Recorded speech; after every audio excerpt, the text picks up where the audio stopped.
this computer. And we are recording. All right, and I'll send this to you, Mindy, whenever. Okay. Tomorrow, probably. Sounds good. Slideshow. Bear with me for a second.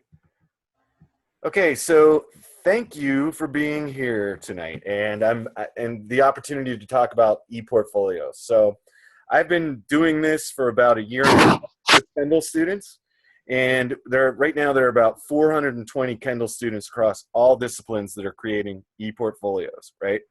And I'm kind of happy the way I did it.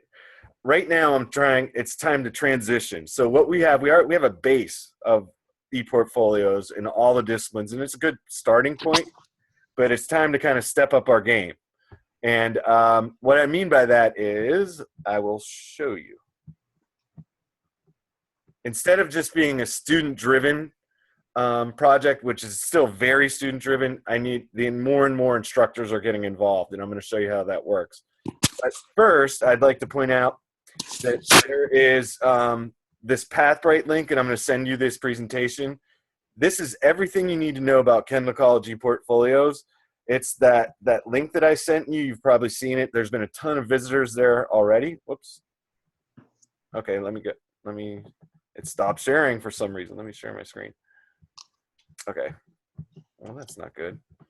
Looks like a very sad dog. All right, so you can see my screen again, right? Yep. Okay.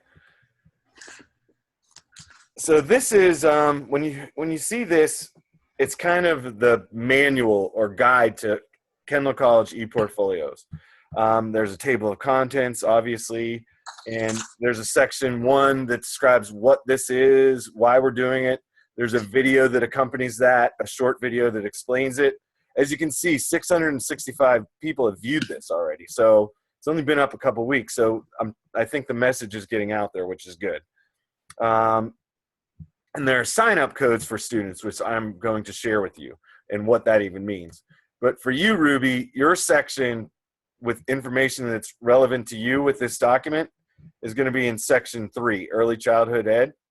Okay. And there's the student join code. And there is the symbol for the, to let you know, once you see this symbol, you'll know you're creating your work in the right spot. Okay. So you're going to use that code, sign in, and you'll see that symbol and you'll know you're in the right spot. But the one new thing that I've created this term, because I had to make this sustainable and be able to grow, was with the course menu. And what that means is basically, since I thought it was a catchy because we have a culinary program, so menu work. But what I've done is identify courses in the week and assignment that you could put an ePortfolio artifact or assignment or paper or presentation. And then don't worry about this ILO. That's for the teachers. But for you, it gives you possibilities of where you could put these things. So in Mindy's course, and during week 4, you do a strengths quest, right? So you could put those results in either your values, experience, or competency section of your ePortfolio, okay? And then all of these courses, as you progress through your program, like in my class, right now this is in the works. It's not live yet, but in my class, eventually students are going to write a philosophy of education statement. That could go in their knowledge or competency section. So I want to keep the creativity and individuality that ePortfolios have been, but I also hear from students who want a little bit more direction. That's what this course menu is for. Does that make sense? Yes. And if I tend to talk fast. If I'm going too fast, please stop me and tell me to slow down. So these links are to that site that I just showed you. And then for students who prefer a hard copy version, that's what this is. So you can download that, and it's the same. Everything is the same that's on the site. It's just in kind of a manual form. So you can download it as a paper form or document. Okay, so right now you may be saying, Ruby, what is an ePortfolio and why are we doing this, right? So very simple explanation. Your ePortfolio is a showcase of the knowledge and skills you acquired while at Kendall College to share with employers. Simply, we believe, backed by research, that an ePortfolio is just a tool that can help you in your job search in a very competitive job market. Back in the day, 20 years ago, when I graduated, I created a portfolio, but it was a binder. It was just a hardcover binder stuffed with lesson plans and pictures and things. But now, obviously, ePortfolios are in fashion. You can do so much more with it. It's obviously much more portable. You can send it to people and share with people, and that's what we're hoping. And I created a video on what an ePortfolio is as well. That's included here in a YouTube video. And why are we doing it? Well, okay, honestly, I've probably had 20 interviews in my teaching career to be a teacher at different locations and schools and things, and maybe been asked 4 or 5 times to show my portfolio. But the act of creating a portfolio will set you above the competition. And what I mean by that is, to do this and to do it right, you really have to think about what you want to share, why you want to share it, and what it shows. So whenever you go to an interview, you're going to be talking to people that are going to want to see somebody who's articulate. They want to hire somebody who can articulate what they can do, what they know and can do. And that the act of putting this together is a huge, huge plus. You know, it's kind of like having an assignment and you have a reading to do. You may be able to somehow pull it off without reading the whole assigned readings, but if you do read the whole assigned readings, you're going to be much, much better positioned to explain that and create something great. Am I making sense? Oh, absolutely. Okay. Hi, Melissa. I don't know if she can hear me. Can you hear me?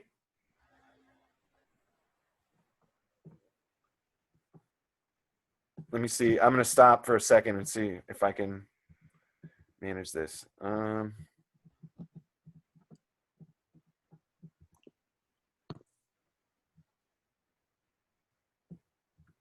Melissa. Okay.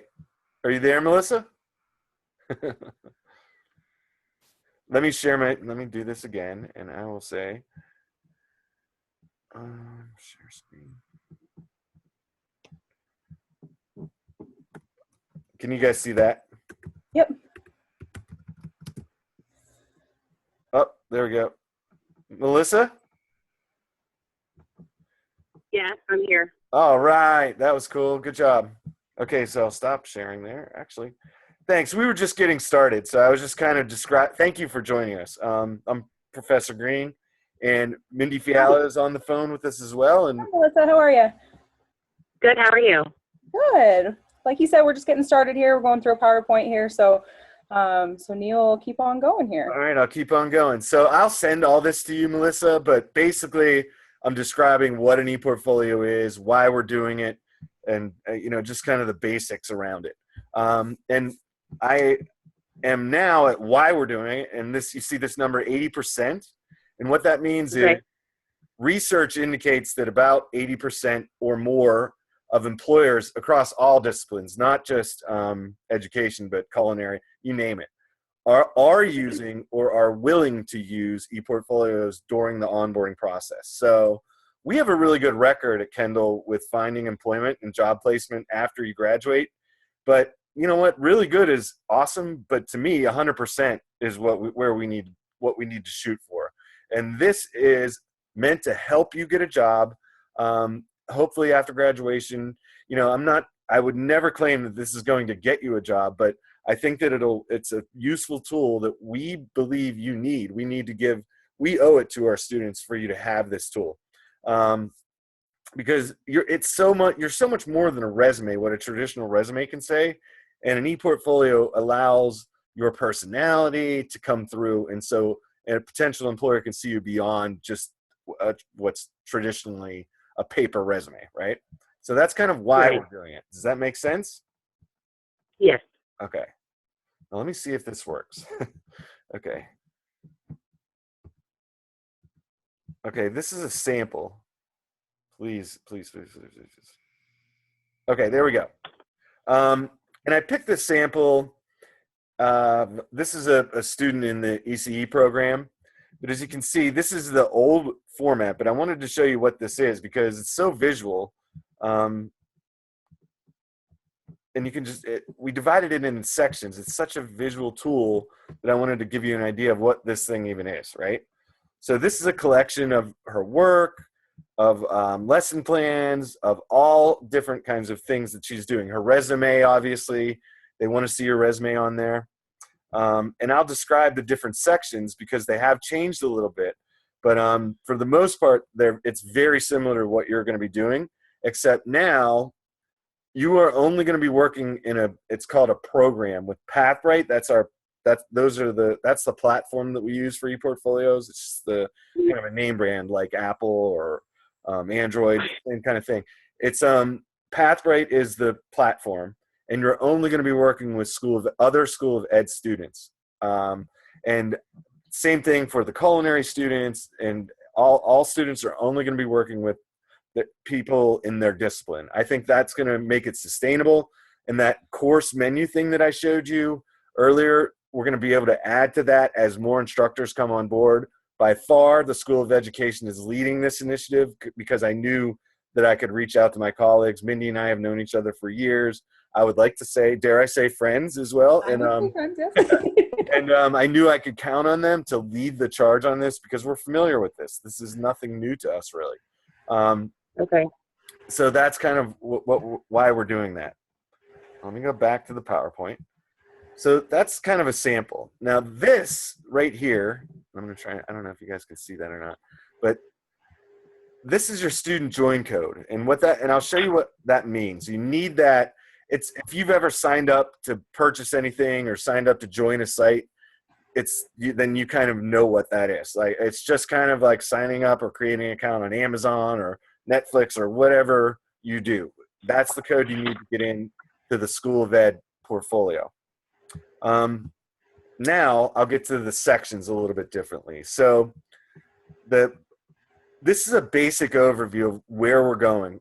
So we're going to start with a basic ePortfolio, and I'll describe that in your freshman and sophomore years, or if you're a first timer with ePortfolios. And then we're going to move to an enriched ePortfolio, and then during your junior year, and then during your senior year, when you're awesome and you know everything in the world about teaching and everything you need to know to get that job, we're going to create a final ePortfolio. Okay. Now, what does that mean? So in your beginning ePortfolio, your basic ePortfolio, you start off with a goal statement. What are some of your goals? What are your educational goals, your personal goals, and your professional goals? Okay. Pretty self-explanatory. And then also there are 3 sections that are going to be built and you're going to change and revise the most. They are the knowledge section, competency section, and values section. Knowledge is show what you know. So let's say you read about Piaget in a class, you write a paper, you do the research, write a paper, create a presentation. That could go in your knowledge section. Now, competencies are maybe, in a lot of ways, employers are really looking and gearing their hiring processes towards competencies. So what that means is not only show me what you know, but what can you do? What are your skills? So, for example, lesson planning is a skill I know you're going to be asked that if you go to an interview to teach. Unit plans could go in there. There's a lot of flexibility on what you can put in these different sections. And then values is a little bit tricky, which I know you guys are like, well, it's tricky already. I don't get it. I hope that's not the case. But values, essentially what that means is we hope that Kendall College graduates from the School of Ed program have certain values like high ethical standards, a growth mindset, et cetera. And don't worry about that. As the School of Education course menu grows, we are going to say, okay, you're taking SoE 110 with Professor Green. In week 5, you do assignment X. Put assignment X in your values, in the values section of your ePortfolio. Okay? Okay. And then work experience, obviously, like, what do you do besides, we do so many things besides go to school, right? We go to school Right. in addition to the 100 other things we do, like being a parent, having a full-time job, you name it. That's the time to kind of, put, or you volunteer, whatever you do that you think would be attractive to an employer. That is the Okay. section where you can kind of show that off and show yourself off. And then job documents section, like LinkedIn profiles. If you don't have one, we highly suggest you start one. Recommendation letters, like as you continue through your program, there are even sections in here when you're a senior that you could add your transcripts, which a lot of employers ask for, but we can get to that later. So once you get your basic ePortfolio built, and I should mention that all along the way, I am talking to employers, talking to education employers, talking to all employers who hire Kendall graduates, some who are just employers. Like, for example, my son's 3.5, and I talked to his daycare director. I sat down with her, had an ePortfolio link for an education student, showed it to her, and just let her kind of go through it and asked her questions to see what's useful, what's not useful. And then we adjust, we change as needed. If she says, well, if 100 employers that I talk to say, well, the goal statement's not the most important thing, then we're going to change it, right? But right now, this is where we are. So that's the basic ePortfolio for your freshman and sophomore year. And then junior year, it's enriched. What that means is you take all of these and you continue to add to that. You continue to add to your portfolio and you enrich it, because our hope is that you grow as you take more courses. So you learn more, you add more. And then finally, was there a question? I'm sorry. No. Okay. I was agreeing with you. Okay. And then finally, your senior year, again, when you're a rock star teacher ready to start your career or continue your career, whatever your situation is, that's when you can thoughtfully select very, very well thought out artifacts or assignments, projects, lesson plans that you can add to your ePortfolio. We don't want it to be like 100 assignments. We want it to be very clear and succinct. And we can pick and choose your best work, because we're going to have a lot to choose from, right? The more you have to choose from, it just kind of makes sense that you're going to have the odds of picking better, or quote, better artifacts at the end of your program as a showcase piece. There are going to be more of them. All right, so that's what that is about. Now, okay, possible artifacts to add to your ePortfolio. For SoE 101, in week 4, the Strengths Quest results, you could add the reflection paper from week 5. And where do you put these? Now remember, back to the course menu. I'm not gonna go get out of here. Okay, whoops. All right. You guys are still with me, right? Yeah. Yep. And this is one thing you missed. This is a link that has everything you need to know, Melissa, about ePortfolios, or at least I hope. And for section 3, it's all early childhood. So what I did was create something called a course menu. So again, that Strength Quest, the results of that could possibly go in your values, experience, or competency section. The reflection paper from week 5 could go to your knowledge section. Don't worry about these ILOs. Those are for your professors and I, for something totally different. Okay? But back to the PowerPoint. Other stuff that you could include are lesson plans. You could put those in your knowledge or competency section, depending on what you're going for. Unit plans in your knowledge or competency section. Often principals or directors will ask you, what's your experience with planning a unit? If you have this evidence, great, put it in there. Photographs of you with children, of you teaching, or photographs of the children you work with. Obviously, make sure you have permissions if that is what you're going to add. Make sure you have permission to add those. Videos are ePortfolios, in my opinion, the strongest thing that you can add, because a video of you teaching would be an awesome leg up on the competition. The principal or hiring director can see you in action. I think that's really, really powerful. Just, again, make sure you have the permissions if you have that.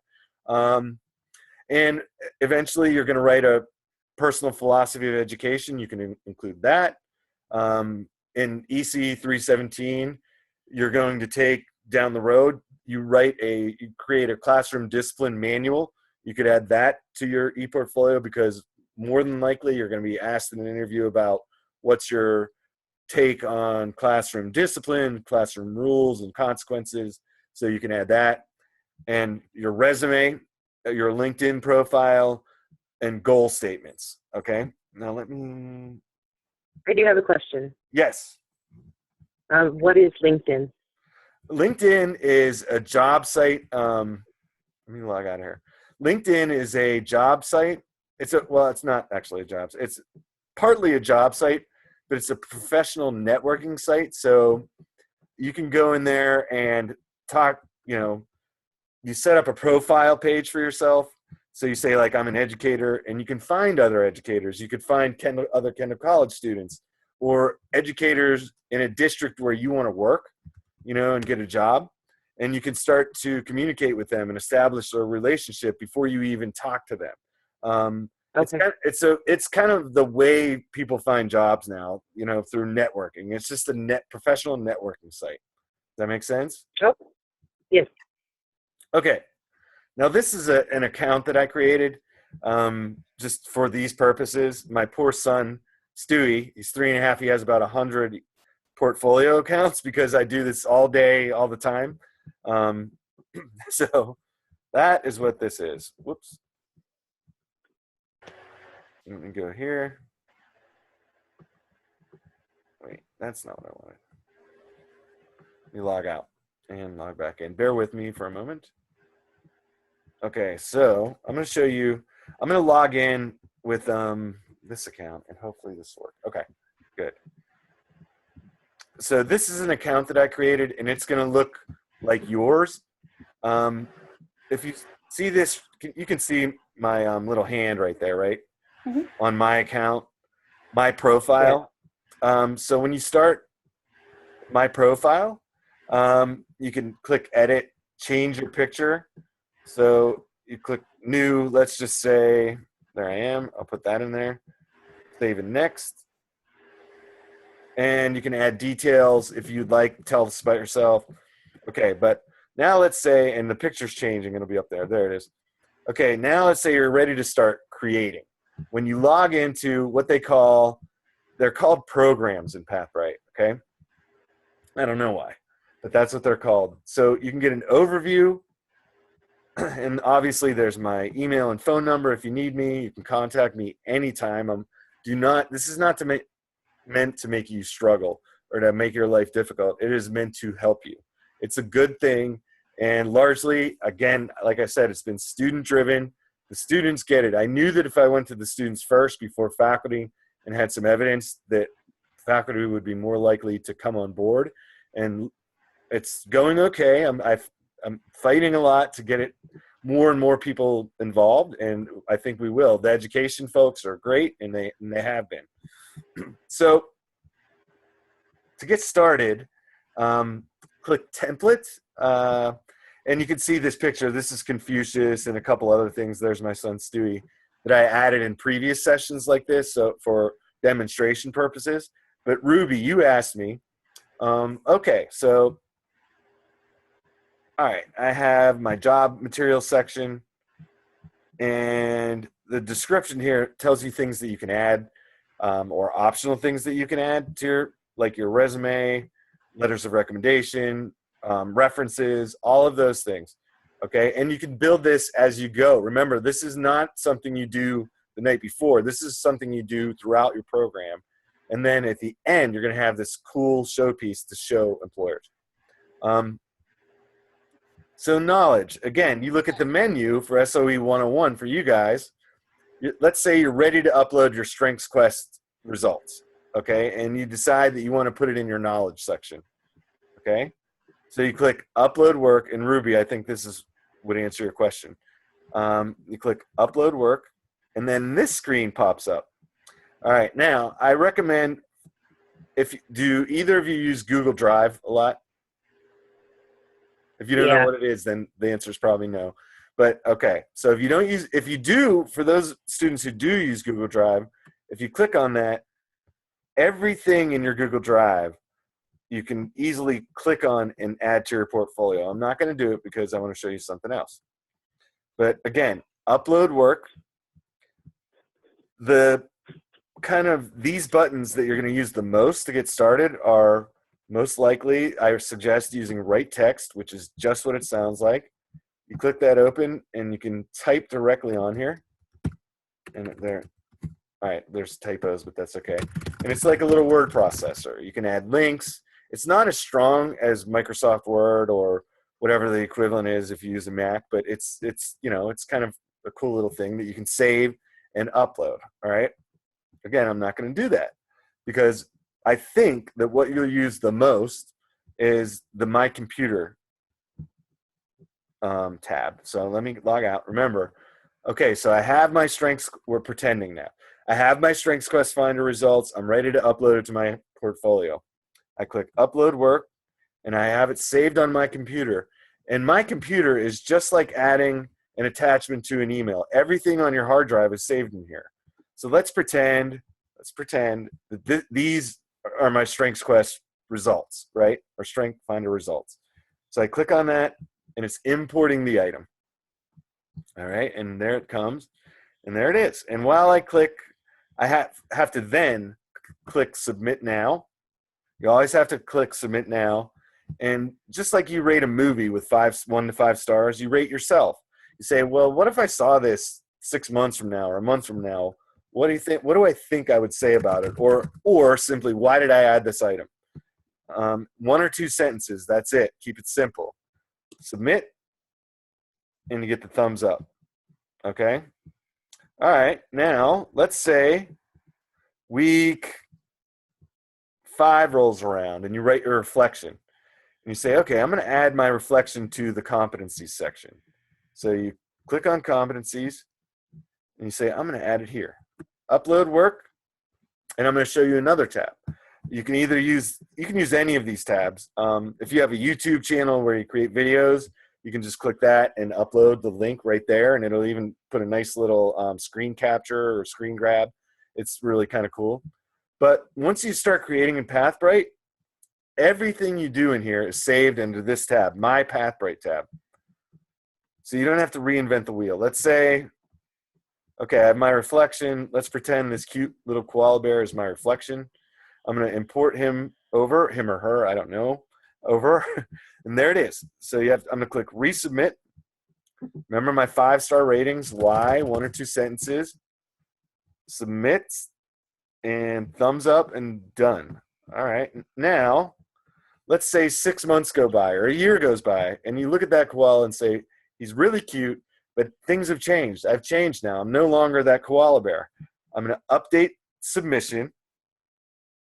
Am I making sense? I'm trying to be funny. Okay, Yeah, and replace, and okay, let me go back and do that again because I feel like I'm going fast. All right, so replace, and I find what I want to replace it with. Let's say now I am the master teacher now. So I'm going to put that and import that in there, and I've replaced it. I have to resubmit, give it the star rating, 1 or 2 sentences of why I added that, submit, thumbs up, it's in there. Now, the cool thing is both versions are saved. So there's that koala, version 1, version 2. And whoever you send this to they're only going to see, like an employer is only going to see your latest version, your most updated version, okay? So that's important because you want to always show, your best work, and they're not going to see 100 assignments. They will only see your latest version. And here's something else. Once you start adding to your portfolio in these sections, it automatically organizes it for you. So you go to, when you want to preview as a portfolio, you click this little eyeball, and there's your portfolio. And it's already kind of formatted for you by section. Okay, there's the master teacher one that I added, and there's my little guy. And if you click edit, you can change the layout with 1 click, which is I think is super cool. It organizes it and makes it really kind of nice. And again, that's one click. You can change the theme. You make it light, dark, or I guess that's resume. I'm not sure what that means, but it looks like light to me. But whatever you want to do with that. Let me go back. Whoops. And then eventually, you're going to want to share this with somebody, okay? So you click share, probably Mindy, right? So you would just type in, I'm going to put in, that's my Gmail address, okay? And then you can add a personal note if you like, hello, this is me.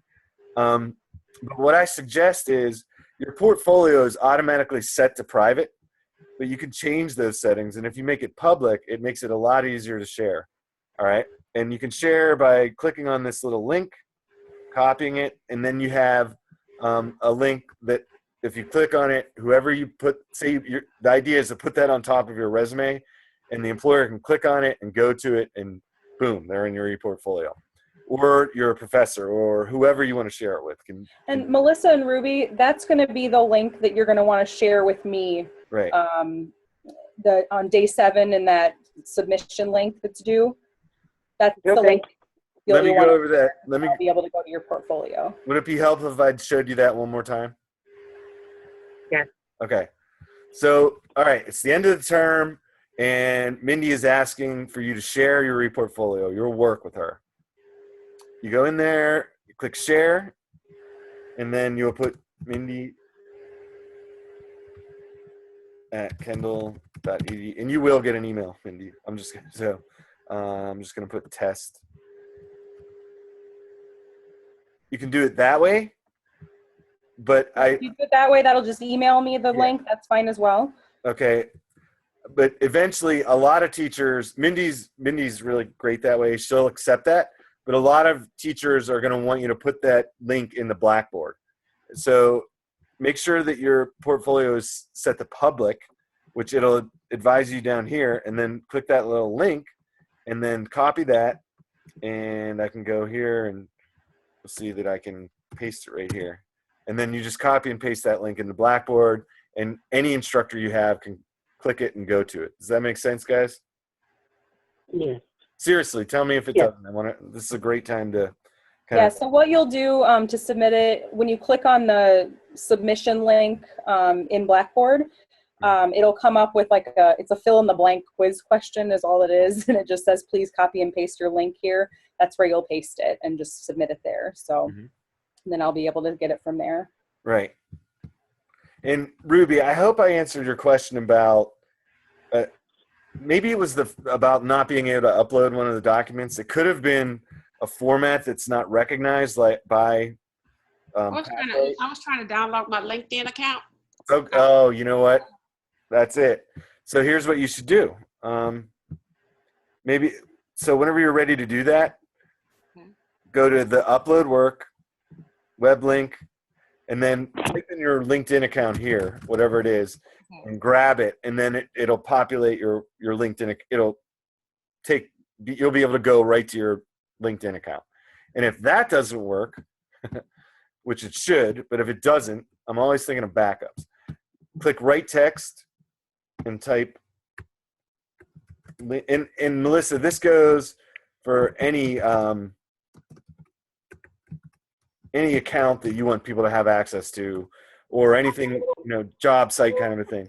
And then type in Ruby's LinkedIn account. Obviously, don't make those errors. And then you can just put, www and put it right there, and you can make a hot link right there. Does that make sense? Yes.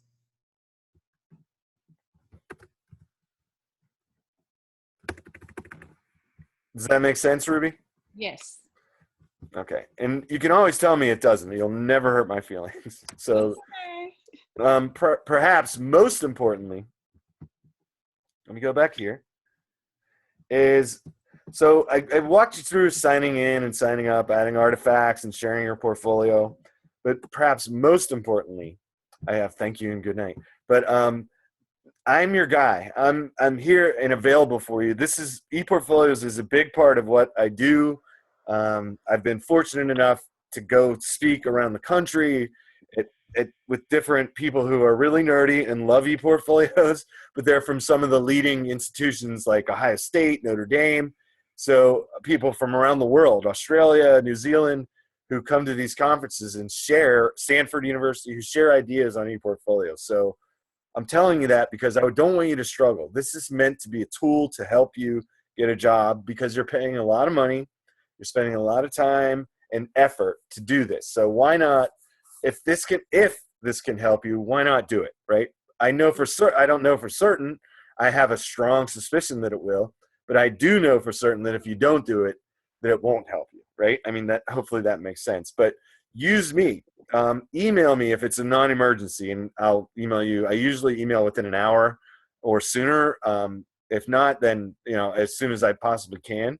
And if I don't get back to you through email, then I've lost it somehow or something.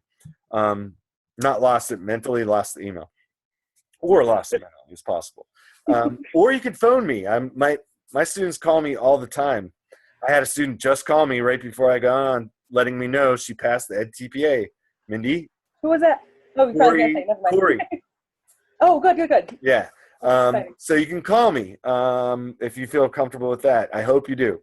Or what I've been doing for the past 6 or 7 months that's worked really well is students will text me their name and the word Zoom to this, obviously my cell number there, and that'll trigger me that you want to meet via Zoom like we are now, and we can share screens. I can walk you through how to add or whatever you need with your ePortfolio, I can help you with. So I'm highly, highly available, and I want you to reach out to me. In fact, I love it when students do, because usually we can solve problems in 5 minutes or less.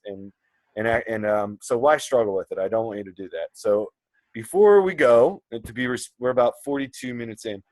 I want to throw it out there. Are there any questions that I can answer, or anything you would like me to review that I went over? Again, I know I went fast, but let me know if you have any questions.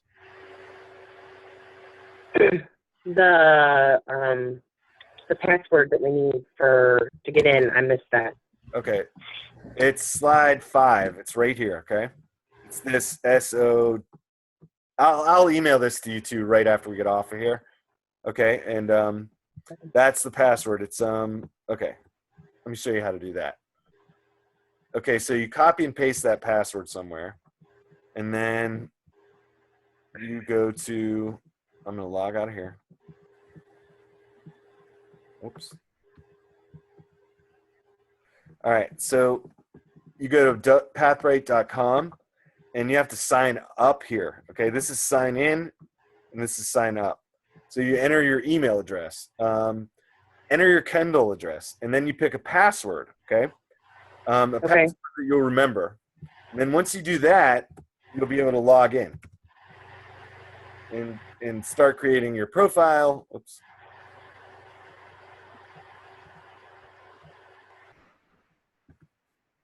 Oh, boy.